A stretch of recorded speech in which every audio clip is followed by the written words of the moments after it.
दर्ज हुए हैं तो उसकी कॉपी नहीं मिली है किसी को नहीं मालूम अभी तक कि उस एफआईआर में क्या है, कौन सी धाराएं कौन सी नहीं है। जब ये लड़कियां मेडल जीत के आती हैं तो हम सब ट्वीट करते हैं, सब कहते हैं कि हमारा गर्व है। सारे जितने भी नेता हैं हम इंक्लूडेड इसमें, हम सब कहते हैं कि ये सबसे बड़ी बात है, देश के लिए अच्छा है, ये है, इन्होंने देश का गर्व सम्मान रखा है। और आज जब सड़क पे बैठी हुई हैं, जब कह रही है कि हमारी बात सुन लीजिए, हमारे साथ गलत हुआ है, तो कोई सुनने को तैयार नहीं। मैंने आपसे, आप बार बार यही कह रहे हैं, मैंने आपसे कहा ना, अगर एफआईआर दर्ज हुए हैं तो कम से कम इनको दिखाना चाहिए कि क्या है, कॉपी देनी चाहिए। मैं आपको पुलिस का स्टैंड बता रहा हूँ। पुलिस का ये कहना है कि 2 एफआईआर उन्होंने इंडिविजुअली दर्ज किए हैं। एक पॉस्को एक्ट, क्योंकि एक माइनर लड़की है, उसकी शिकायत पर पॉस्को एक्ट की धाराओं में दूसरी जो है छेड़खानी के आरोप में, जो कि सीनियर महिला पहलवानों ने की है। और अब इन्वेस्टिगेशन को लेकर जो होना चाहिए उसको लेकर आपका क्या स्टैंड है? दूसरा ये अरेस्टिंग की जो बात, देखिए सीधी सी बात है, इतने जो सीरियस एलिगेशंस हैं इस शख्स के बारे में, तो पहले रिजाइन तो करें, उनको पद से तो हटाएं। जब तक पद पे हैं तब तक प्रेशर डालते रहेंगे, तब तक करियर बर्बाद करते रहेंगे लोग। इन्वेस्टिगेशन चल रहा है, इसका मतलब क्या है? मतलब क्या है? अगर वो आदमी उसी पद पे है जहां सबसे ज्यादा पावर है सबके ऊपर, सारे प्लेयर्स के ऊपर, इनके करियर को बर्बाद करने के लिए, इनको तंग करने के लिए, प्रेशराइज करने के लिए, तो फिर आप कैसे कह सकते हैं कि एफआईआर इन्वेस्टिगेशन? क्या मतलब है इसका? पहले रिजाइन करिए, उसको हटाएं पद से, उसका पावर तो लीजिए।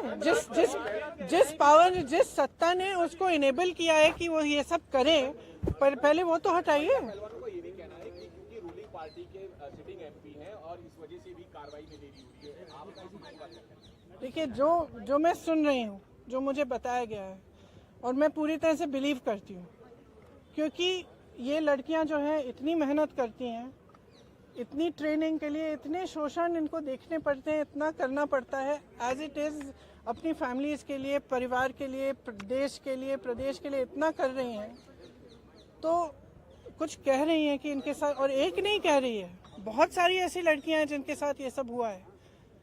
तो मैं समझना चाहती हूँ, एक्चुअली मैं समझना चाहती हूँ कि सरकार इनको बचा क्यों रही है।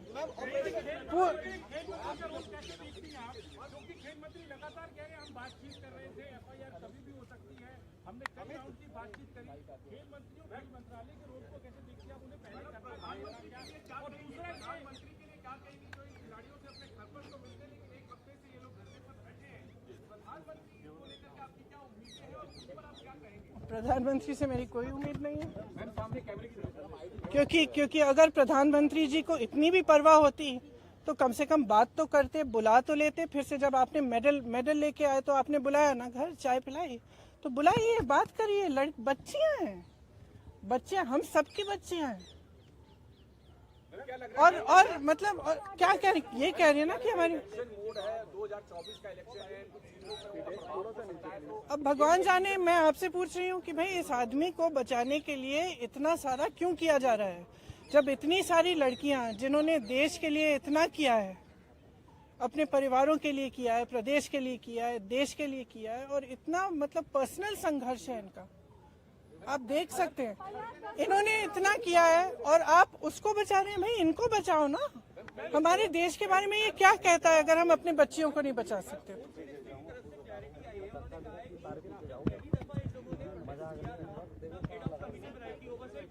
देखिए, आप भी जानते हैं, हम भी जानते हैं कि कमेटियां क्या होती हैं। बात टालने का काम होता है कमेटियां। हम कमेटी बना रहे हैं, आप कमेटी के साथ बात कर लो आप, और फिर बात खत्म। यही चाहती है ना सरकार। क्यों? चाहे आप उत्तर प्रदेश के एक गांव में देखिए, चाहे कहीं पे भी देखिए, जब महिला का शोषण होता है तो सरकार मौन हो जाती है, चुप हो जाती है। उस बेचारी महिला को हर जगह जाकर एफआईआर दर्ज नहीं होता, एफआईआर दर्ज होता है तो उसकी कॉपी नहीं मिलती। ये कोई नई कहानी नहीं है, लेकिन इन लड़कियों में इतना दम है, इतना आत्मविश्वास है और इतनी करेज है, ब्रेवरी है कि ये लोग खड़े हैं और कह रहे हैं कि हम ये होने नहीं देंगे।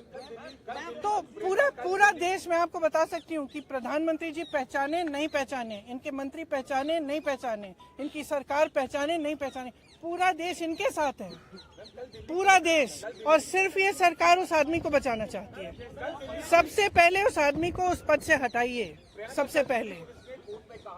मामले में कई लूपहोल हैं और राजनीति भी है। ये तो सब देखिए, जैसे ही महिला खड़ी होती है सारे लूपहोल निकल जाते हैं, तमाम ऐसी अफवाहें फैलाई जाती हैं, उस महिला को भी के बारे में भी उल्टी सीधी चीजें कही जाती है, हमेशा आपने देखा है।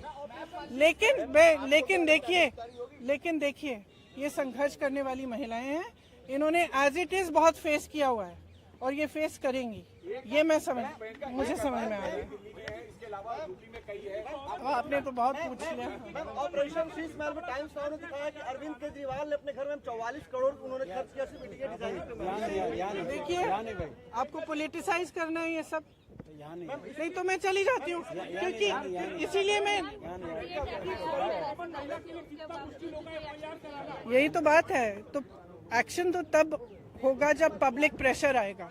फ्रैंकली आज ये स्थिति है कि पब्लिक इनके साथ है, पब्लिक प्रेशर डाले। मैं इस देश की हर एक महिला को, हर एक लड़की को कहना चाहती हूँ, ये लड़कियाँ अकेली खड़ी हैं यहाँ, आप इनके साथ खड़े हो और इनकी आवाज़ को आप बुलंद करो, क्योंकि जब तक आप खड़ी नहीं होंगी तब तक कोई एक्शन नहीं होगा। इस मामले को निपटने की कोशिश होगी, उसके बाद कुछ नहीं होगा। तो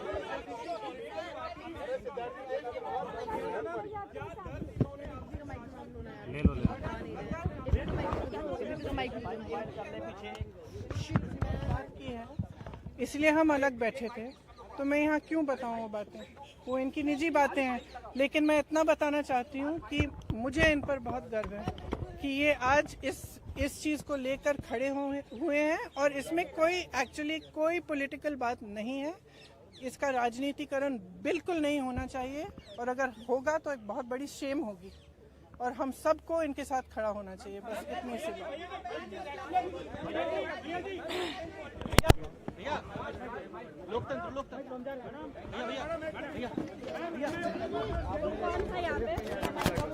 मारना ही कोई पकड़ के रुक के मैडम बिल्कुल मारना।